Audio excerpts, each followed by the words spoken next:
most people do not know what to recite as their daily prayer. In other religions like Christians or Muslims or Hindus also have some sort of short prayer. And the Buddhists do not follow one tradition or one method. They recite something, but some are not very meaningful. Just recite something. Because the main purpose of short prayer is to gain more confidence, to calm the mind, to avoid disturbances, to reduce fear or some sort of insecurity feeling or suspicions, misfortune. When all these things are troubling the mind, we must have something. Otherwise, those disturbances can create sicknesses, various kinds of sicknesses. Now take for instance, those who maintain fear for a certain period, it's not some sort of excitement or worries. These mental attitudes disturb the organs, glands, nerve system, brain cells, they create sickness. So we can avoid these unfortunate occurrences if we really follow some sort of method to protect our mind. Because our minds are not very strong, very weak. Actually speaking, our minds are very weak. That is why always we have some sort of fear and suspicion, unhappiness, because we do not know what is happening, what are the causes. Then we create fear and suspicion. So we can avoid all these unfortunate occurrences or incidents by cultivating our mind through the influence of some sort of prayer. Although we don't use the word prayer, but there is no power. When we define the word prayer, we can give our own interpretation. Then, the time is very short. They cannot spend much of their time to recite one of those sutras, very long. And some people simply recite only Namodasa Bhagavata Sammasambuddha, they know only that much. That is not enough. That is not a prayer, that one. I pay my homage, my respect to the Buddha, that's all. That is not enough. But we have to start from it. Before we recite any sutra, first we must pay homage to the Buddha, respect the Buddha. Then start our reciting. Again, when we recite certain verses, by using a language that we cannot understand, just recite with devotion, but cannot influence the mind, cannot create inspiration. But if you use your own language that you can understand,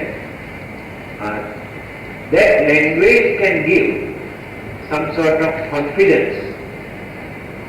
And by following the meaning of the recital,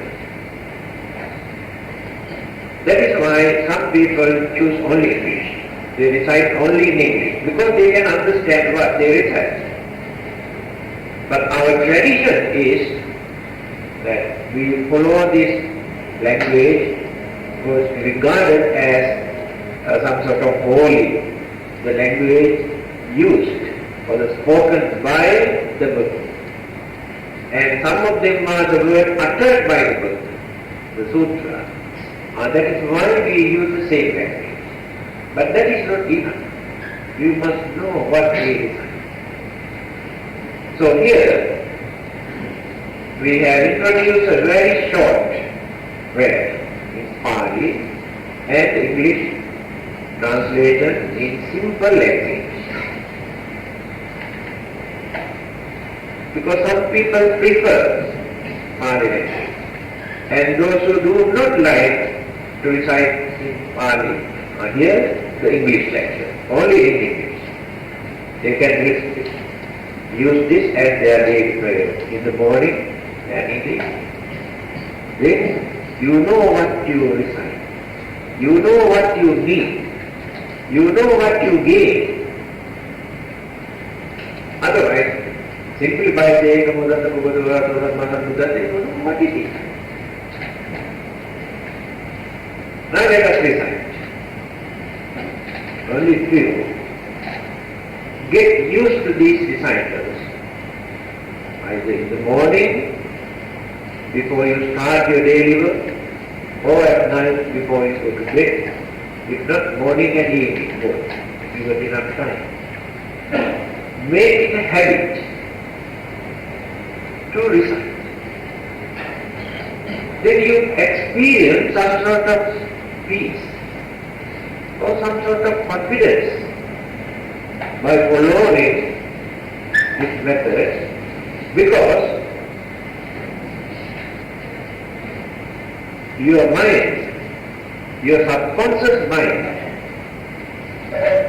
inform you there is something to protect you. When you recite these things, we were made to the Buddha, you recall or you create the Buddha in your mind. Even those who talk, those who very strongly believe in God, many of them say God is not a person. Even then, through their devotions and confidence, they create the image of the God in their mind. And then they feel very happy. Because the minds are very weak and very narrow. Our way of thinking is very narrow, although we are educated. That is academic knowledge. Academic knowledge cannot widen our understanding to get rid of our human problems. Academic knowledge talks more about worldly things. But all our worries and disturbances and calamities and most evil and wicked things in our mind remain. That academic knowledge cannot do anything. Even the atomic energy also cannot do anything to change the human mind. But through religion, by developing devotions and confidence, we can influence that mind to carry on our day-to-day activities, to lead our life by reducing fear and suspicion and unhappiness. So, if those who believe in God invite the God into their mind and pray and worship, and we, although we don't use the word God, we use the word Buddha. We invite the Buddha, we call him. Then what will happen? When that image of the Buddha, or the concept of the Buddha occupy the mind, what will happen? The fear disappears, worry disappears, suspicion disappears. That is how we experience some good result. Then gain confidence. So when you practice this every day, slowly you strengthen your mind. Why our minds are very weak? The reason is, every day, every minute, we are wasting our mental energy through our five senses for unnecessary. So the mind becomes weaker and weaker and weaker because we are wasting mental energy through the senses. When we guard our mind by closing these five senses without allowing these senses to spend the mental energy, that is called meditation. Then again, we rejuvenate, we strengthen, we accumulate the mental energy. When the energy is accumulated, then we gain more power to overcome certain weaknesses and to understand certain things, because we gain knowledge. Fear also reduces. Anger also reduces. That is how slowly we develop our minds. So when you recite this kind of prayer, at that time you do not waste your mental energy. You do not allow your five senses or even to create imagination in your mind, either to create fear or excitement or worries or anger or grudge or enmity. You stop all these things. Then the mind becomes very pure at that moment. Because you are not misusing, you are not abusing your mental energy, but utilize through proper channel. So when you recite these things, you can understand why these recitals are important. First thing, you have to recite with confidence.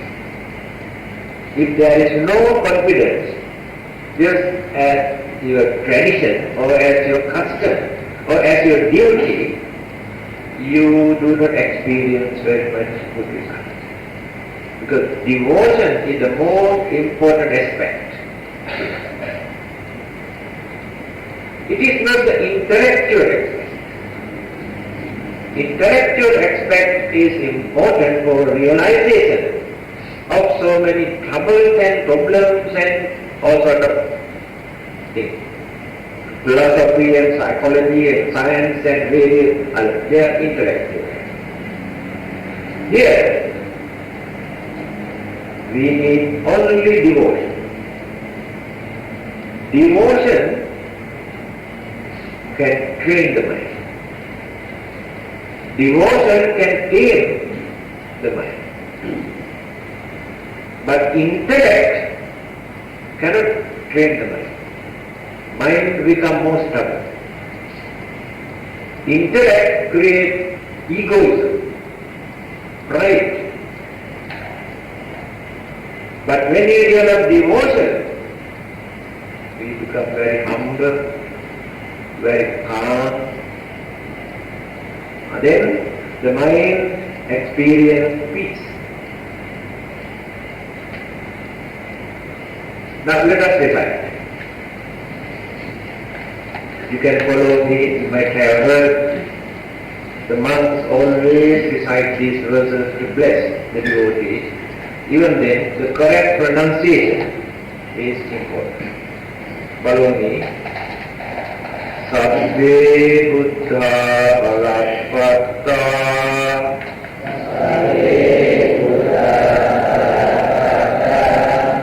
Paccekanam Jayam Balam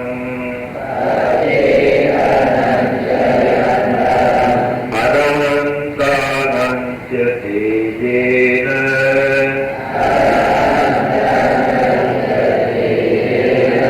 Rakhan Bandhami Sabbaso.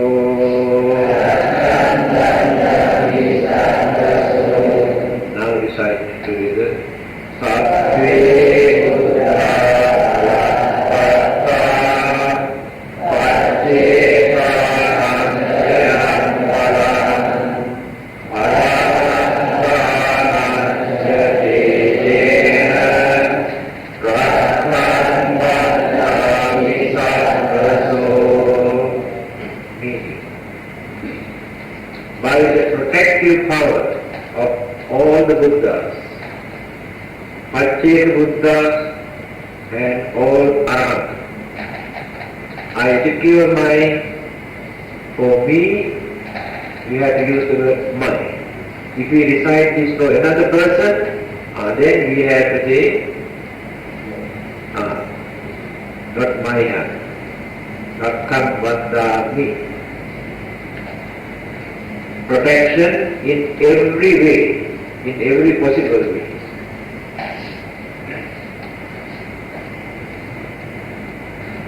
There are three things here, three important items.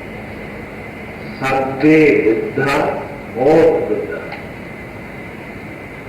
Pacceka Buddhas and Arahants.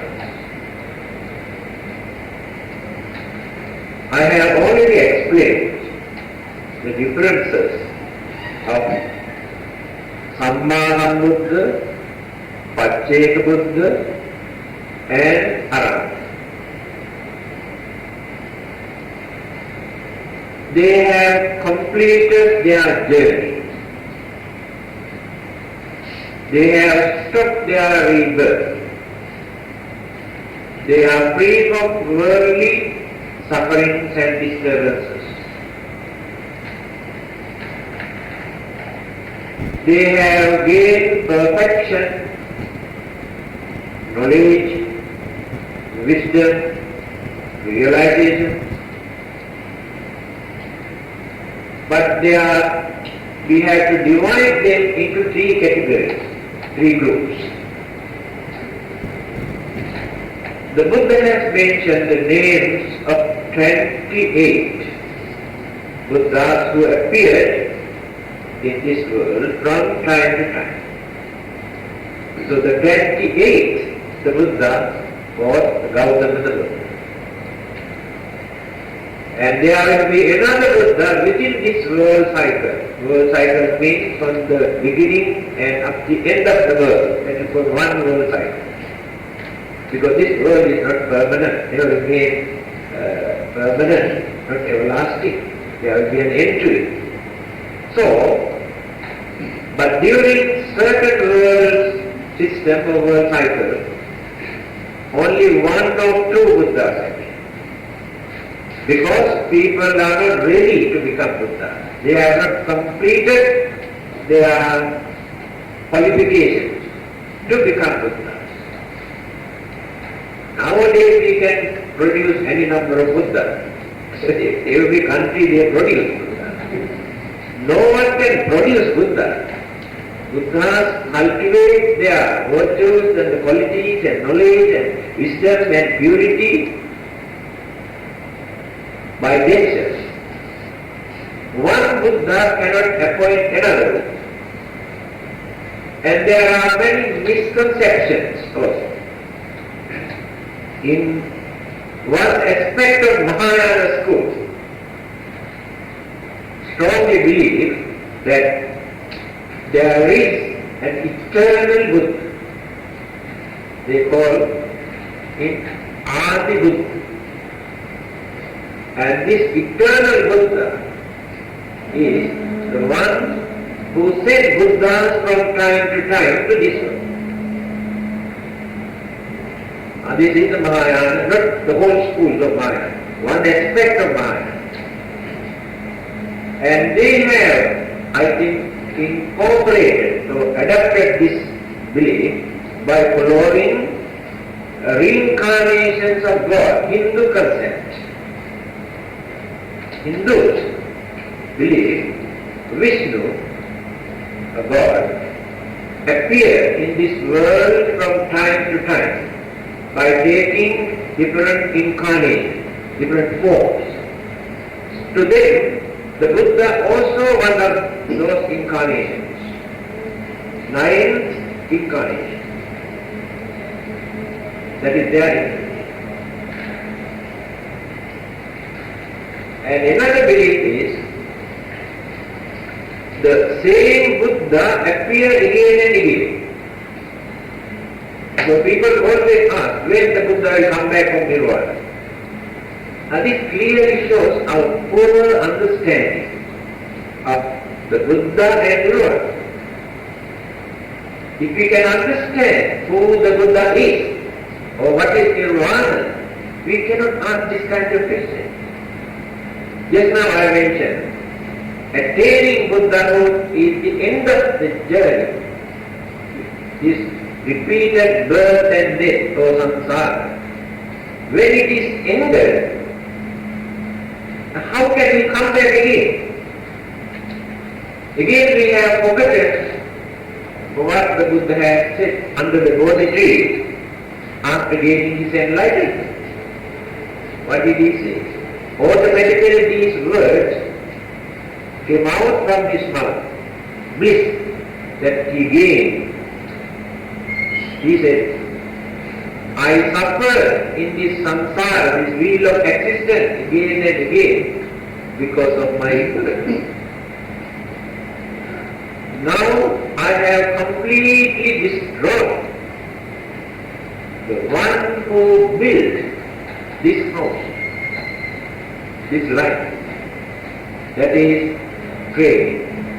Tanhana khaya majjata. Tanha, Krishna, craving, completely eradicated. Therefore that craving cannot create any more existence. If existence takes place, again, decay, death. No existence without decay, without death. And this is the nature of existence. We like to have existence, but we don't like decay. We don't like to die, but it doesn't work in this way. If we don't like decay and death, then we have to stop rebirth. If there is rebirth, then get ready for old age, or decay and death. This is the nature of it. So the Buddhas are completely free from this. Then he said, Nasti dani punabhav. Punabhav. No more becoming again. We have forgotten all these things. That means no more rebirth for me. I had more than enough. We are clinging to this worldly life because of our ignorance. Because of that ignorance we nurture our craving and attachment. Because of this craving and attachment, every day, physically and mentally, we suffer and worry and fear. Then in the end, what do we gain? Nothing. Because of that ignorance. They realized what this life is. They realize what this world is where we exist. All these things are changeable, impermanent. So the Buddhas completed their journey. Then how did they complete their journey? Not simply by worshipping or praying, but by serving others. Paramitas, 10 paramitas, perfections, life after life, fulfilled. That means he cultivated his noble way of life by serving others. How do they serve? When they stop killing and destroying and disturbing other living beings, that is the highest service. If we can live in this world without disturbing others, that is the highest contribution that we can do towards others. He did that. He cultivated his way of life without stealing, without bluffing, without cheating, without misleading others. Honesty. Is it not a contribution? Is it not a service? Then all the other good qualities he cultivated. Then patience and tolerance and knowledge and understanding, sympathy, compassion, all the good qualities he cultivated. The more we cultivate these good qualities, the more we serve the mankind or living being. Allow them to live without fear. Is it not the contribution? Then, when he completed all these 10 perfections, one paramita, one perfection in 3 ways. So now let us take Dana paramita. Contribute something for the benefit of others, happiness of others, or to release their sufferings and problems and difficulties. That is called dana. But that is not very difficult. We can give food, medicine, clothing, money, and many other things, materials. That is only one aspect. But they have to cultivate more in order to become a Buddha. What is the second stage? Contribute something from his or her own body. Blood, eyes, flesh, kidney, anything, whatever we can contribute for the benefit of others. That dana, that contribution is higher than the person. One more. Sacrifice the whole life for the benefit of others, to save others, to protect others. That means, when others are in trouble, they come forward to help them, to save them, even at the risk of their life. That is the meaning of sacrificing. If they die in the process of that struggle to save others, they feel more happy. That is what they want. Sacrifice their life for others by protecting and protecting and protecting, by developing selfishness and selfishness. What will happen to us? One day we also die, nothing. But if we can die while doing some service to others, we can satisfy that we had the opportunity to make use of this life to do some service to others. Many people were threatened, frightened, disturbed, to destroy them, kill them, asking them to stop their work or mission or service.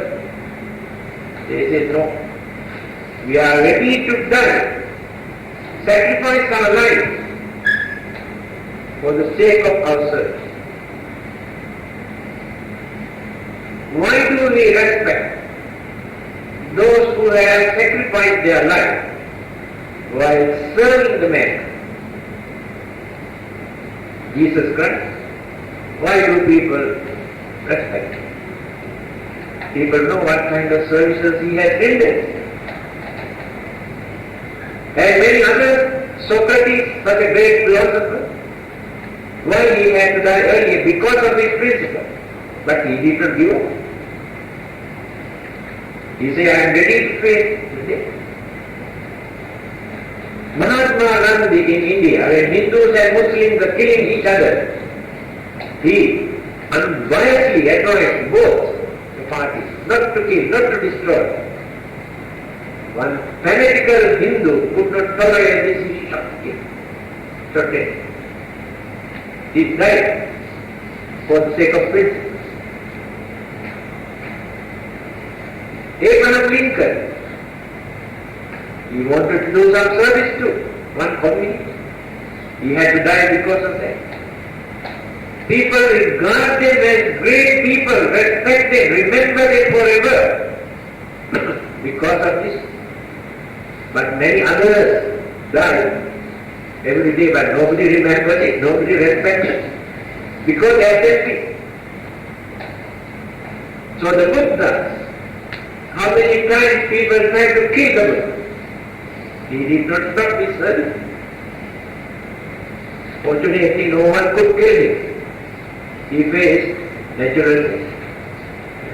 Great people always face more troubles, more problems, more difficulties. That is why they have become great. When a person climbs a hill,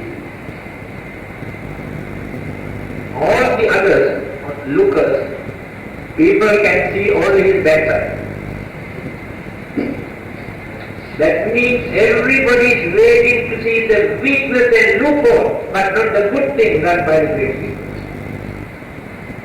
The more they climb higher and higher and higher, the more people criticize and contempt and accuse and blame because of that.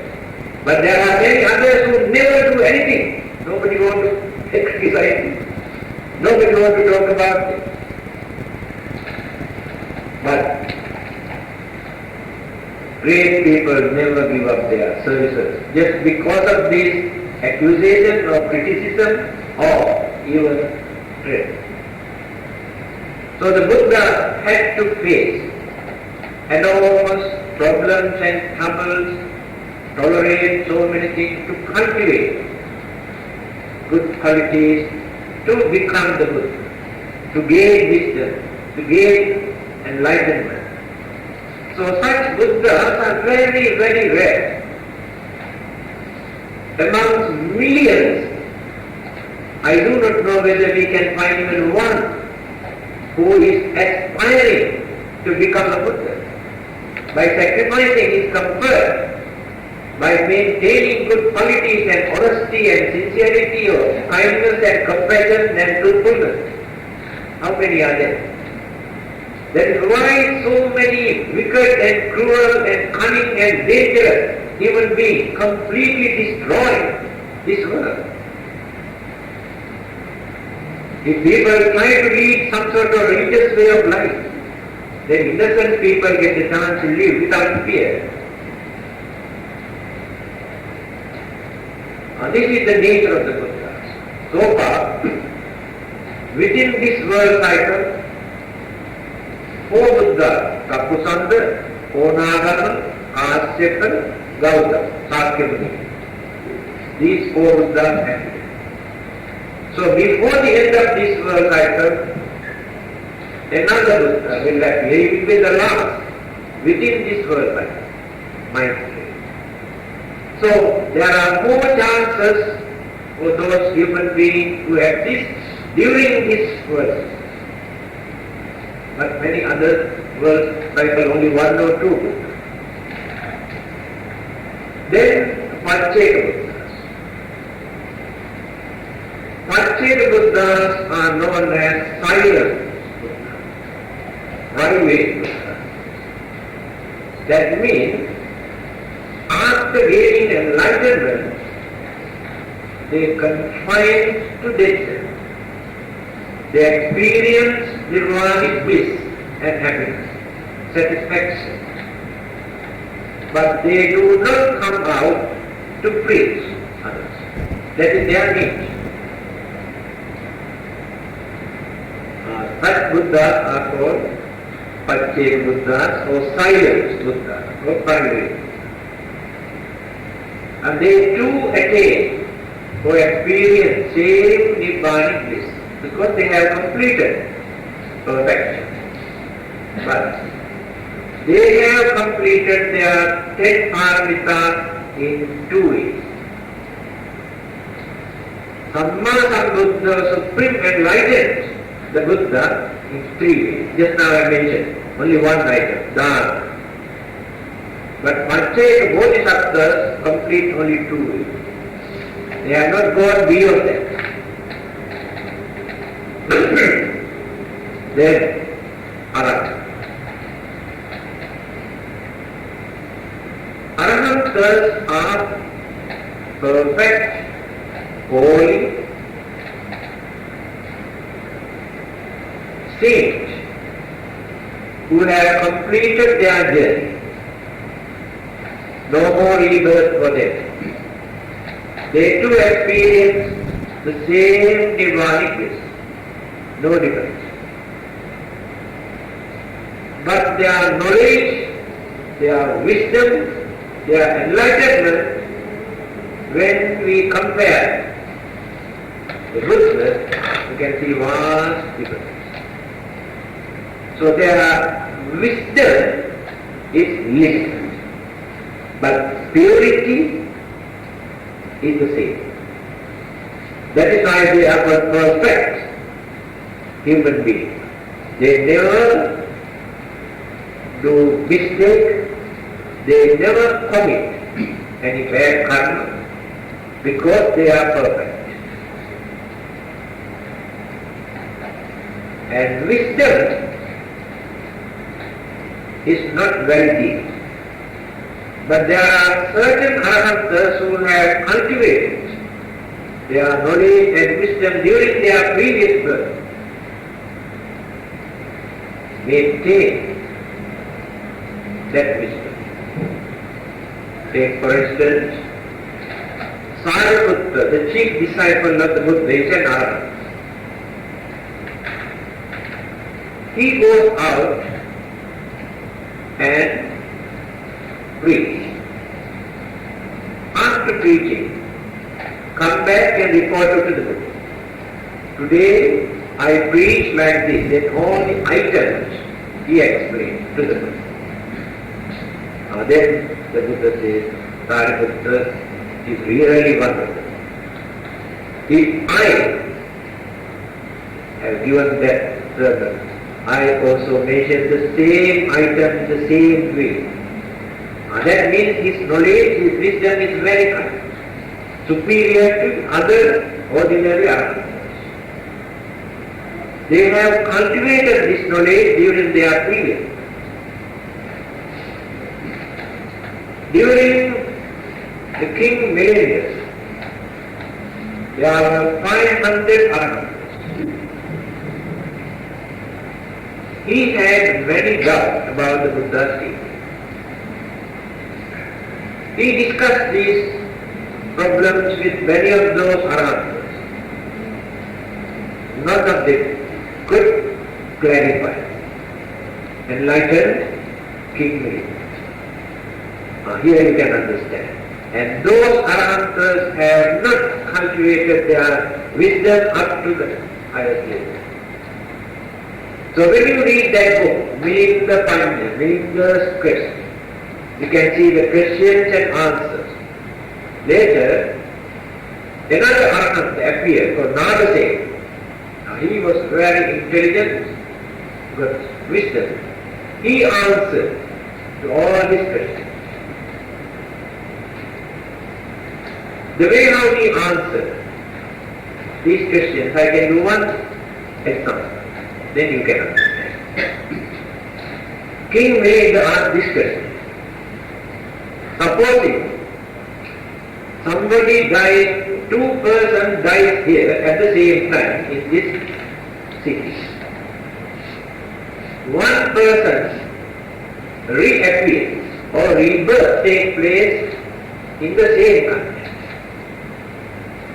And the other person, very far away, like Russia or America or Siberia or Mongolia, in another country, but died at the same time.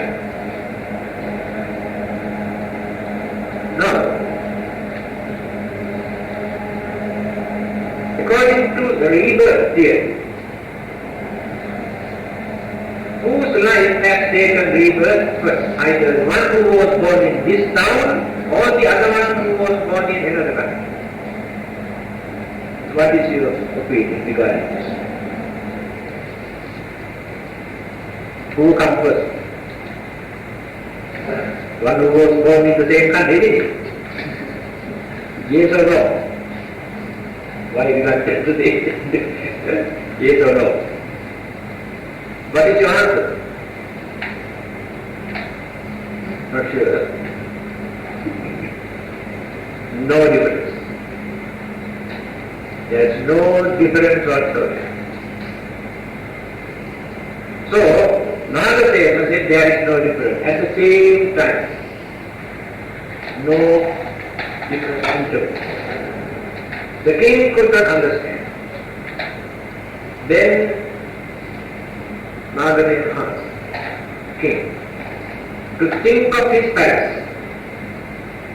Oh yes, now I am thinking about my palace.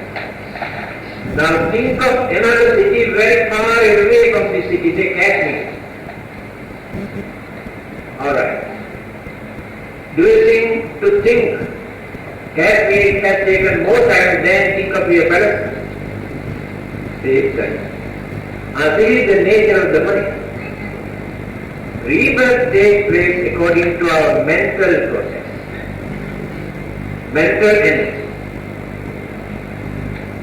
See how deep, but he explained. But our answers would not answer this question. So, Arahantas are holy, perfect, and they do attain nirvana. Then some people have different opinions. They think, since Buddha is enlightened, supreme enlightened person, he experienced more bliss in nirvana than the Pacceka Buddhas and Arahants. What is your opinion? Who experienced more bliss, more happiness in nirvana? Whether the supreme enlightened Buddha or Pacceka Buddha or Arahant? See, I always give an example for that. Now you want to go to Singapore.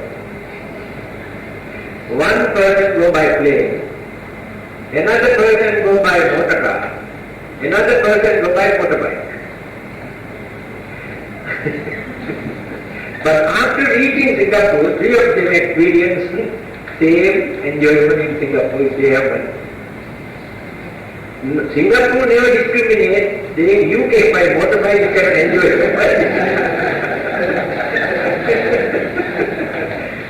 Duration and the effort. Differences are there, but not after reaching nirvana. Same bliss. Another misconception and maintained by Mahayana school. They are not ready to give due respect to Arahants. They say everybody must become Buddha. Becoming an Arahanta is selfish idea, they say. Because Arahantas cannot save others. They attain nirvana individually. Therefore they are selfish. The Buddha saved others and later attain nirvana. But this interpretation or allegation is not justifiable according to the teachings of the Buddha. Why?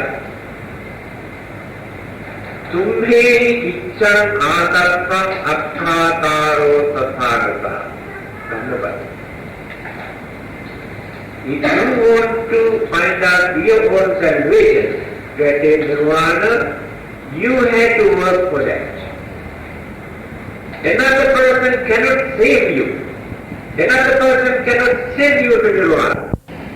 But Arahantas, as I mentioned, attain that perfection by serving others. They also follow the same 10 perfection, 10 paramitas. And if they are selfish, how can they complete all the 10 paramitas and perfection? And again, Arahantas have devoted 10 perfection, 10 paramitas. And if they are selfish, how can they complete all the 10 paramitas and perfection? And again, Arahantas have devoted their whole life to preach others, to teach others, to guide others within their capacity, knowledge and understanding. If they cannot enlighten certain people, they bring them to the Buddha and introduce. This is so and so, I try to explain him, still he cannot understand, could you please enlighten him? Because the Buddha had extraordinary characteristics. There are 6. There is nobody else in this world who got these 6 qualities. Either Pacceka Buddhas or Arahantas or any other. One of them is called Asaya Anusaya Jnana. Asaya Anusaya Jnana. When he is going to preach, he watches this person's mind through his psychic power and life. Then he tries to find out whether this person can understand what I am going to preach. Whether his mental background is strong enough to digest. Second thing, he tries to find out what are the hindrances, what are the wrong conceptions that he maintains in his mind to understand this. I am going to preach. Again he tries to find out whether this person has developed his background by cultivating his mind, developing his mind during his previous birth, by observing this mental attitude and directly he preaches. That is why some people have attained sainthood, arahanthood with impunity. Because he directly indebted to that particular point by knowing his mental understanding. Only the Buddha can. That is why many of those arahantas bring those people and introduce and ask the Buddha's text. Because many arahantas cannot, because they are not fully enlightened arahantas. Their enlightenment is limited according to their previous birth experience. But the Buddha, no one can gain fully enlightenment until that person completes all the 10 paramitas and realizations and understanding and purification. Then, this Aspensa says, by the protective power of all the Buddhas means those Buddhas who appeared from time to time. Remember, although they have different names, although they are individual persons, the Buddhas have no two kinds of teaching. Same teaching, same dharma, no differences whatsoever. The dispenser clarified this. Sattva papasa akarana Kusalasya upasampada, sachitta pariyo dapana, etam buddhana sadhana. This is the message of all the Buddhas, not only one particular. Therefore we should not think that different Buddhas give different messages, different doctrine or different dharma. Same message. Here these three lines, the whole Buddhism is there, the essence of their message. What are those three things? Their advice is, keep away from all the evil, bad things. Then all the thousands and millions of evil and bad and wicked and cruel and harmful and dangerous things are there. Keep away from them. That is the first message. Second one, kusalasya upasampada. Do good as much as possible that you can. There are so many ways for you to do good, to serve others, to help others, to support others, to relieve others' suffering. Again, cultivate. Reduce your anger, reduce your jealousy, reduce your temptation, reduce. Do good. Good for you, not only for others. That is the second. Third one, kusalasya upasampada. Sachitta pariyoda. Try to verify your own mind.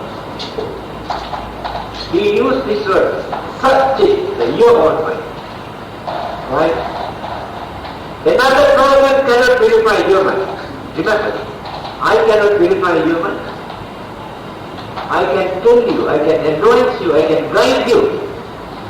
Then it is up to you, by taking our advice, considering, using your effort to purify your mind.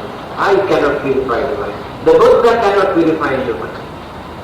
God cannot purify your mind. You have to do it. But others can help you, guide you. See? So every Buddha who appears in this world teach only these things. They advise people not to do bad things. They advise people to do good things. They advise people how to purify the mind. That is Buddhism. What else? All the other activities, rites and rituals and ceremonies and functions and worshipping and offerings and recitals and everything organized by us, not by the Buddha. This is our Buddhism, not the Buddha's Buddhism. In the Buddha's Buddhism, you have to do only three. Keep away from bad things, do some service to others, maintain healthy pure mind. Then you experience Nibbana within without spending even $1. You every day, every Friday, go to Nirvana. But if you do only those three things, you can save the money also. But that money you cannot take to Nirvana. So, when you recite this, you develop your devotions and confidence and understanding and good qualities and virtues and services and wisdom and enlightenment of the Buddhas, Pacceka Buddhas, Arahants. Then you get a feeling. Now I am perfected by the Buddhas and Pacceka Buddhas and Arahants. Then you get a new life. The fear also disappears. The Buddha, you create that concept or the image of the Buddha in your mind by reciting this, mentioning the name. That is important for you. When the Buddha occupies your mind, you feel very happy. You feel now Buddha is protecting me. Others cannot disturb me. Devils cannot disturb me. Ghosts cannot disturb me. Such ideas appear. That is the meaning. That is why it is important to recite. So these kind of things, until we attain the higher stage of Sotapanna, Sakadagami, Anagami, Arahanta, after attaining those stages, these things are nothing, we can throw away all this. Because we have become one of the higher stages. Just like to build a house, the contractor has put up a structure. What do you call it? Structure. After building the house, they dismantle the structure and throw away over. So all our rites and rituals and ceremonies that we organize to attain nirvana, when we attain the sacred, we throw away all this. Kullupamam bhikkhaye dhammam desissami nittarathaya no gandhanathaya. This is the same thing. The Dhamma that I taught you is for you to cross this great samsara, great oceans of samsara, where they are full of suffering. Just to cross. This Dhamma helps you to cross. Use this Dhamma as a raft to cross. Because those days the boats are not available, they make a raft, collecting few pieces of wood, they make a raft. Then reach the other. After reaching the other shore, don't carry that raft. Oh, this is the one which helped me, therefore I must carry this into Nirvana.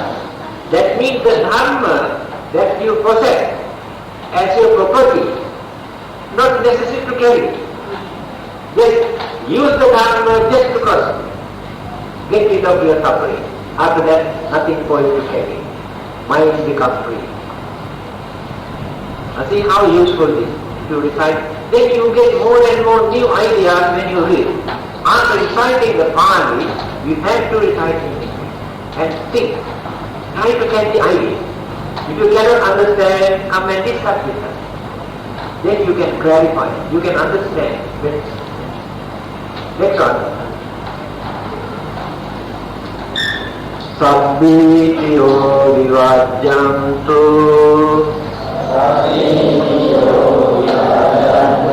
sabba rogo vinasatu mame bhavatvantarayo sukhi dīghāyuko bhava.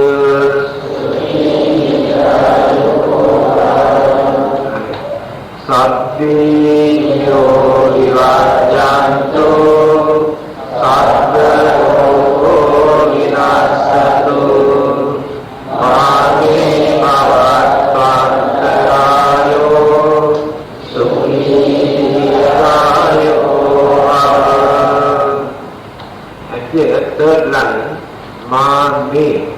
See the footnote. So when you recite for yourself, then you have to say ma-me for me.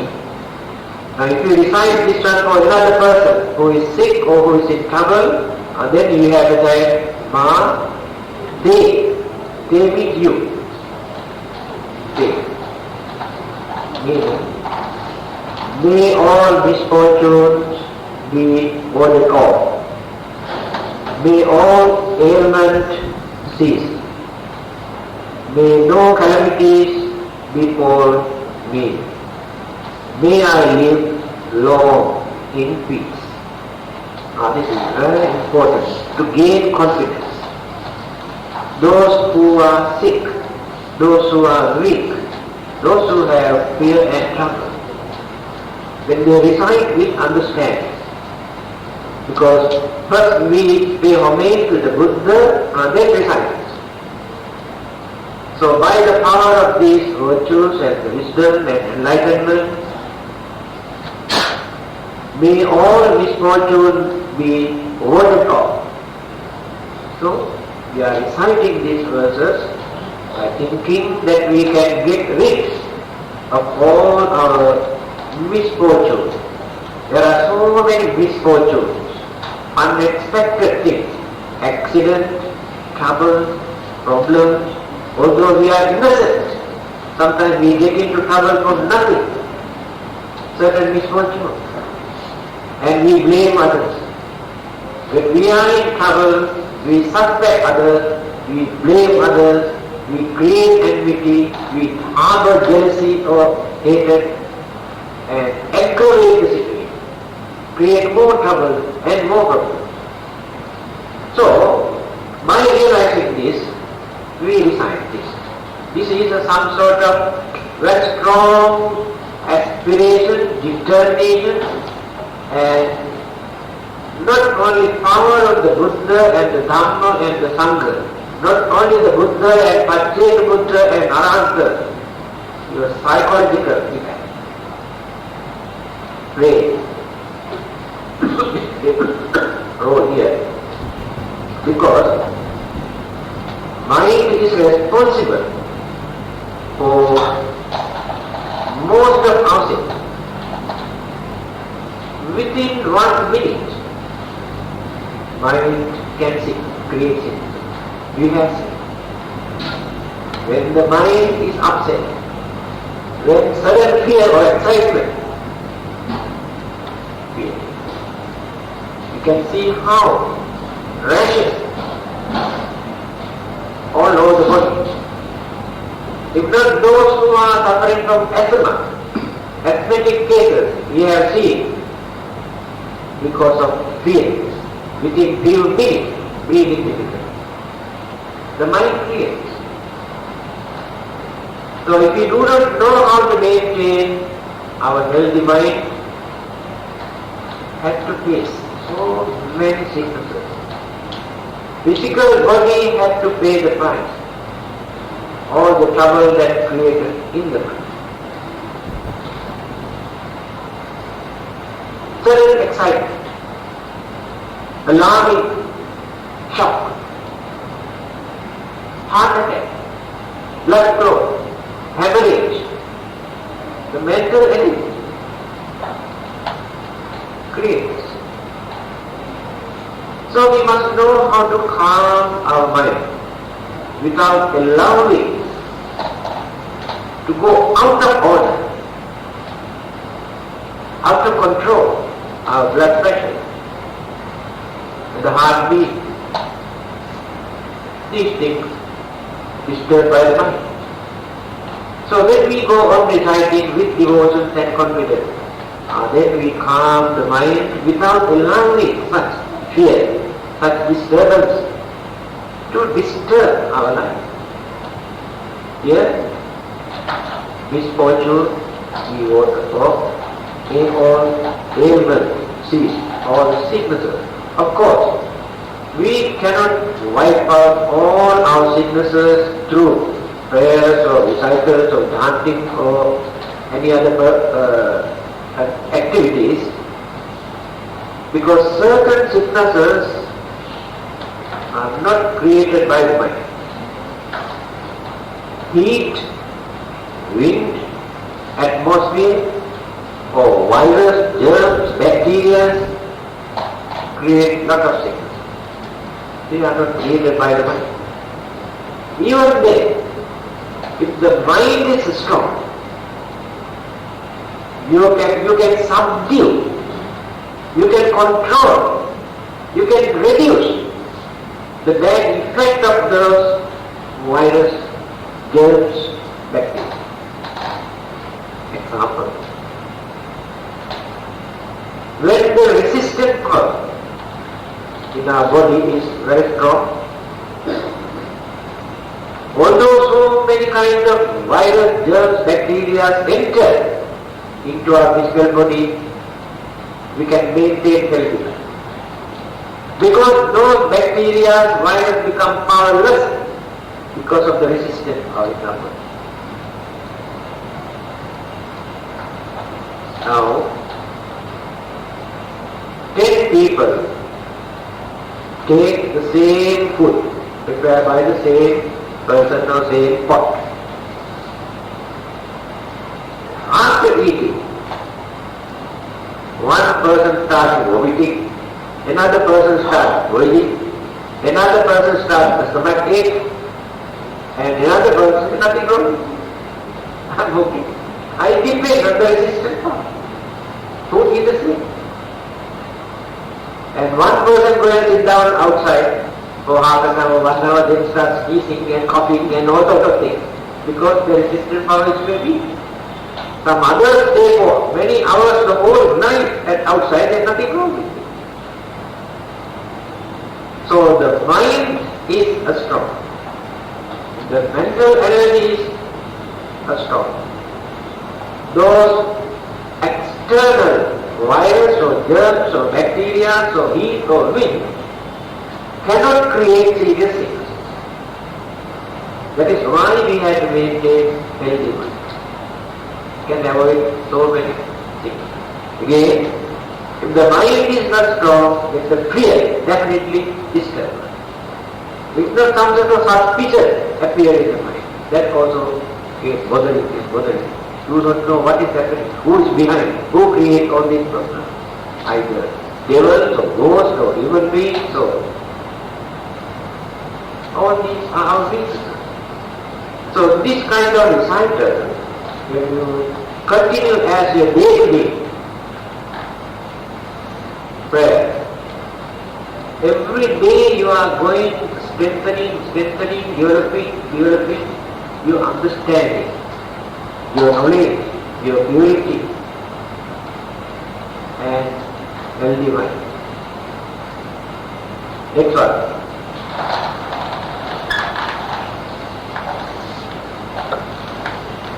Bhavatu sabba mangalam Rakkantu sabba devata Sabba buddha bhavena Sada suddhi bhavantu me.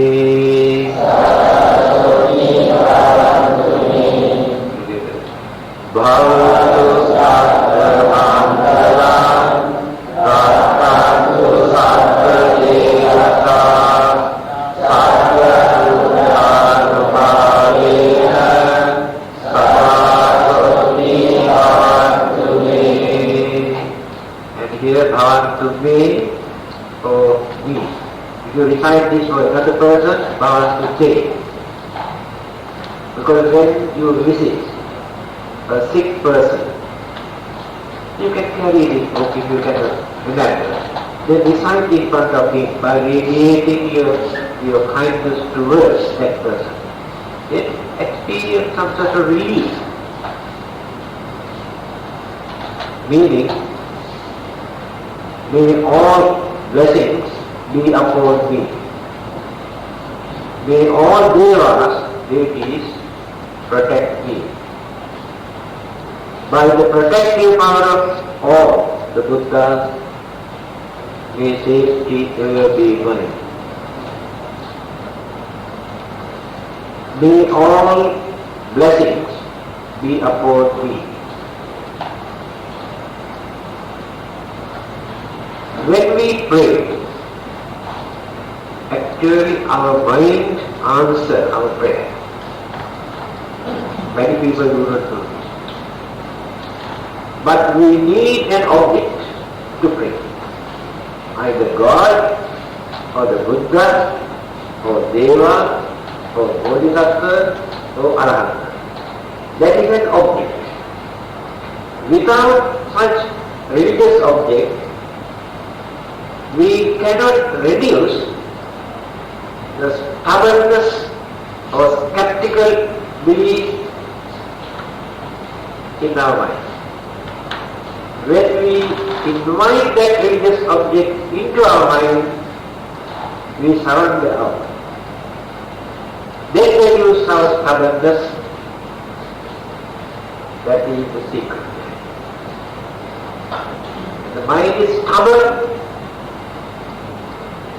We don't believe on it. When we invite the Buddha or God or Deva or Brahma, Hindus always invite Brahma. Then that mental attitude turns other way around. That religious object occupies the mind. Then easily we can develop devotion and confidence and faith, then the mind becomes very calm. After that we feel some sort of relief, very much better. Because that disturbed mind created certain reaction, side effect. When the mind is calmed down, then the physical body also gets a chance to breathe. If the mind is disturbed, that disturbed mind stirs the whole physical body. Within few minutes, we have to pay the price, either vomiting or bloating or stomachache or headache, mind pain also. May all blessing be upon me, develop this belief by keeping the religious object in the mind for our protection to avoid. May all devas or deities protect me. So this is more important to many people, especially those who are less intellectual.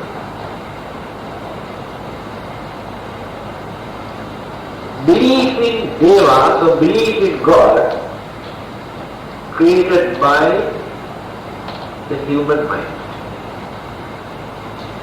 There was a well-known Western philosopher. His name is Whitehead.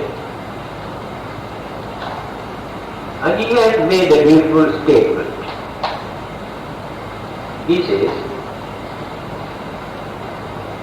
man creates God. God creates man.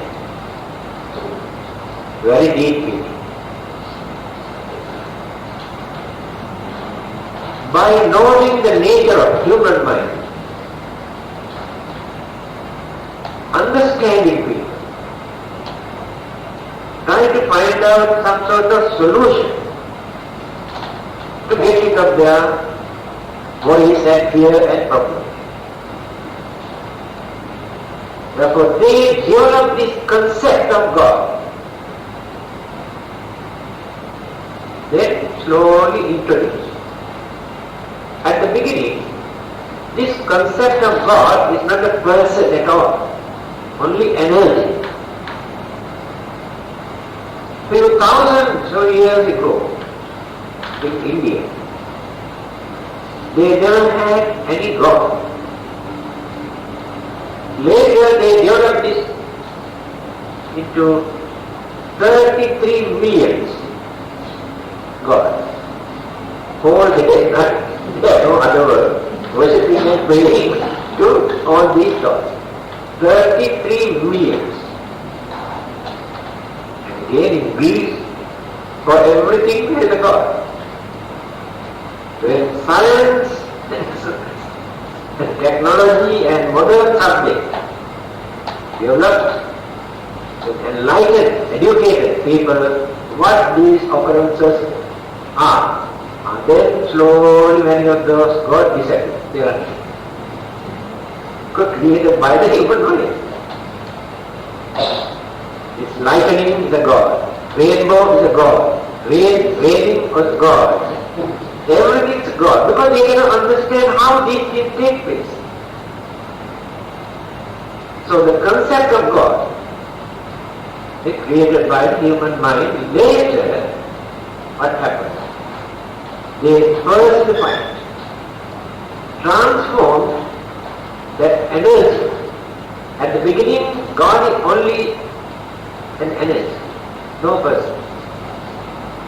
You might have seen one particular god worshipped by Hindu called Nagaraj. One leg is up, only with one dancing god. Always. going to dancing and that. And this is the origin of the God image. That energy, dancing means, if they realize, this globe is rotating. Although scientifically they could not explain, they knew there is something. Of course, to them, always everything must refer to religion, no God. So dancing means the rotating. Then transform or personified into a figure. Given the name also, dancing God, Nataraja. So the energy transforms into a person. This white head, what he says, man creates God, the concept of God is created by the man. Later introduced and explained to others that God created him. That concept turned into a person. So today it is a very strong belief among many because of their fear. They must have, whether right or wrong, they must have something for their mind, otherwise they don't know what to do if they are in trouble.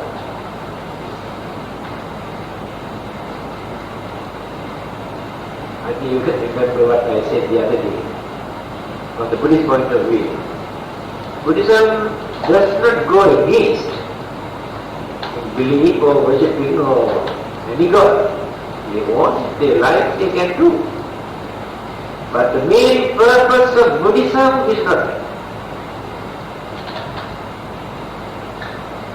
There's a nice proverb. Belief in God is very good for your protection. Worshipping and praying to God also very good for your protection. But don't forget to lock the door when you go out at night time. There is nobody to come there. God will protect your house until you come back. That is the Buddhist concept of God. It's very good, no harm at all. But don't forget to do your duty, your responsibility. So devas are very important to many people because they believe they do exist. And they have not attained nirvana like Buddhas. And Mahayana schools, what they did, 700 years after passing away of the Buddha, they introduced this Bodhisattva cult. That given lots of satisfaction to console those people because naturally people say the Buddha is dead and gone and attained nirvana, he is not here. So why should we worship him? Who is going to protect us?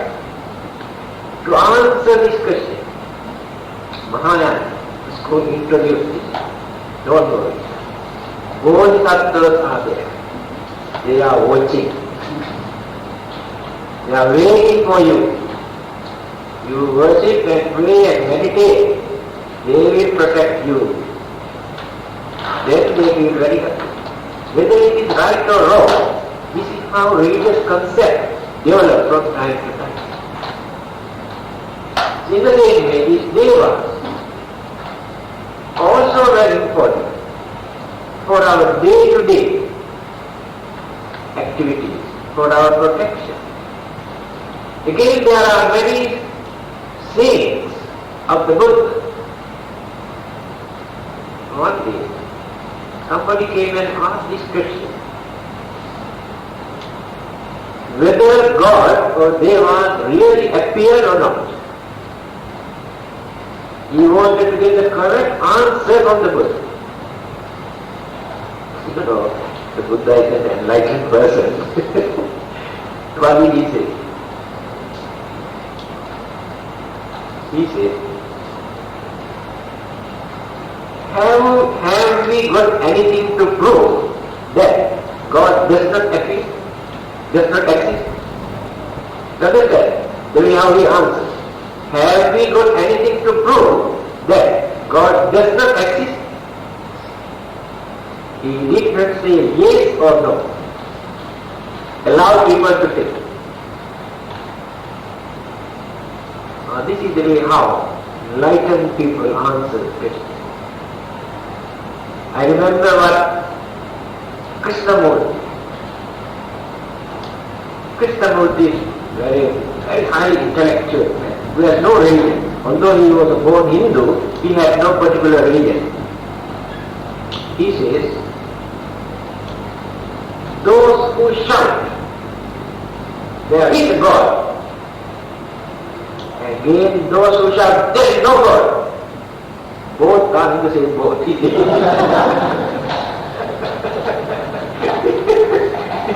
Those who say there is a God do not know actually whether God exists or not, just because of traditional belief they maintain there is. And again, those who say there is no God, they also do not know whether God exists or not, just simply say there is no God, like a small child. Both are in the same boat. And those who keep away from both, either to say yes, there is a God, no, there is no God. In between there are some who are not belong to these two groups, and they are the ones who really can understand God. They are very meaningful things. Now again, to us, at the beginning, Buddhism did not pay much attention to Devas and God. But there are few statements made by the Buddha about the existence of God, Devas.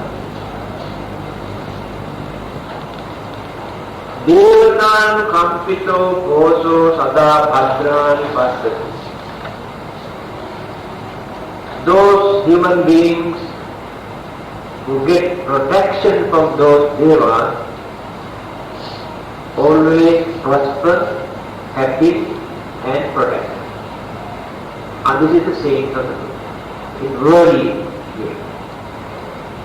Divacha rattoja haranti evali tasmani erakkata appamatta ratasu. Those devotees, after performing their rites and rituals and ceremonies and religious duties, remember those devas and do some offering or invite the devas to share the merits or the happiness that we gain. Tasmani rakkata appamatta. The Buddha's advice to devas to protect them. So they keep an eye on those who remember, who develop their communication, mental communication, relationship, to avoid certain misfortunes and accidents and troubles and difficulties. But from the Buddhist point of view, devas of God cannot give knowledge or wisdom or salvation. They can give only some sort of worldly protection, precaution, for you to take precaution, give warning. So when we consider in this way, first the Buddha, the Dhamma and Sangha, if not the Buddha, Pacceka Buddha, Arahanta, are now come to Deva. Now develop more protection. Not only Buddha, Dhamma, Sangha, Devas also protect us.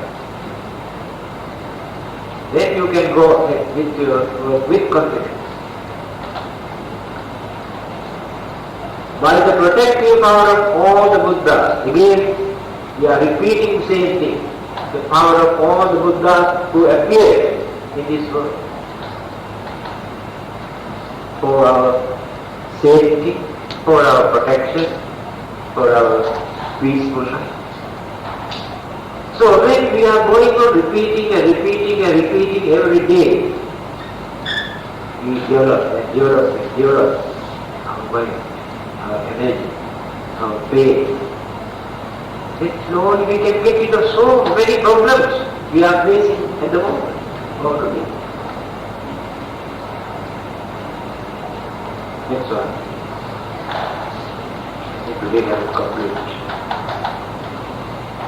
Nakhatya yakha bhutanam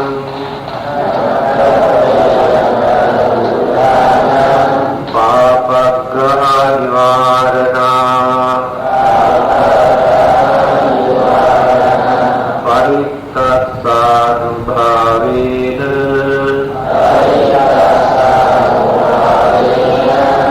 antu mahiham upadave.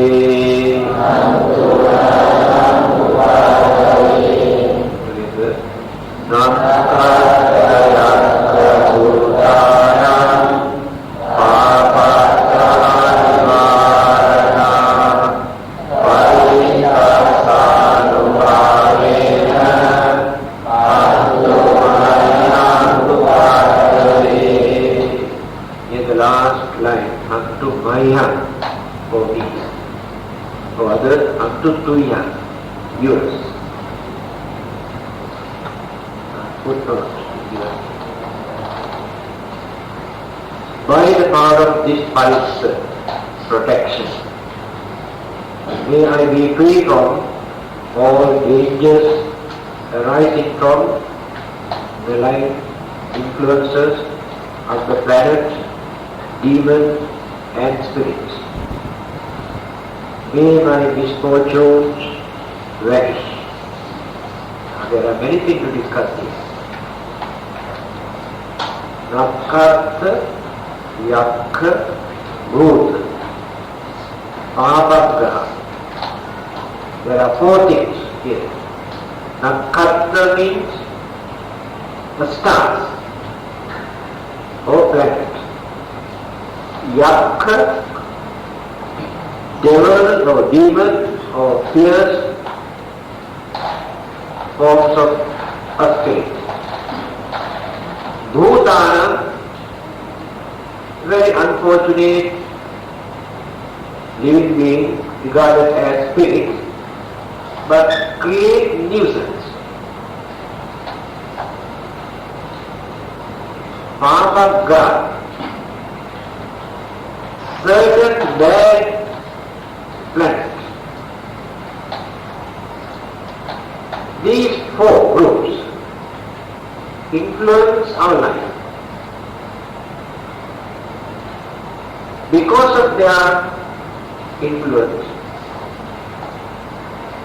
we have to suffer physically and mentally. It is true. This is not mere imagination. Astrology, astronomy clearly explain how certain planets influence everything that exists on this earth. Living beings or animates or inanimates or elements, how changes take place, how decay or destruction take place through the influence of such planets. Then yakha and bhuta, fierce, cruel, jealous, greedy, invisible living beings. Due to their own bad karma, rebirth has taken place in that form.